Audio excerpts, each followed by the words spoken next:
I think so depression का शिकार हो गया, जिसकी वजह से वकास ने ये सब जो है करने पे ये सब करने पे मजबूर हुआ। मैं आपको बताता चलूँ, वकास का ताल्लुक कोई अपर लेवल क्लास से नहीं था। एक मिडिल क्लास फैमिली से वकास का ताल्लुक था। मुल्तान में वो रहते थे और मिडिल क्लास फैमिली से वकास ने अपनी ज़िंदगी का सफ़र शुरू किया। और उसने जो है अपने मामू के साथ एक बिज़नेस में जो है काम शुरू किया। वो आपको मैं बताता चलूँ कि वो बिज़नेस था रॉयल इस्टेट का बिज़नेस था।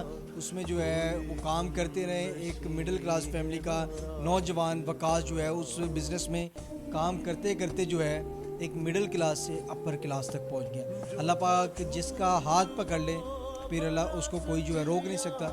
यही हुआ, एक मिडिल फैमिली से उठ के अपर क्लास लेवल पे जो है वकास पहुंच गया। उसके बाद सारी बातें एक साइड पे, अगर हम मामू की बात करें, मामू के साथ जो है काफ़ी ज़्यादा जो है वकास अटैच था। और बताया ये जा रहा है जब वकास ने खुद को गोली मारी और फैमिली ग्रुप में वॉइस नोट करता है कि मेरी लाश जो है आके मेरे ऑफिस से ले जाए। तो आपको बताया चलूँ, सबसे पहले उसके वही जो है मामू उधर पहुँचे। अब लोगों का सवाल होगा क्या मामू मुलव्वस है? अच्छा, मैं आपको ये क्लियर करता चलूँ, मर्डर की तरफ जो लोगों का ध्यान या पुलिस का ध्यान क्यों नहीं जा रहा? क्योंकि वकास ने आखिरी वॉइस नोट में ये कहा था कि मेरी लाश जो है आके ऑफिस से ले जाओ।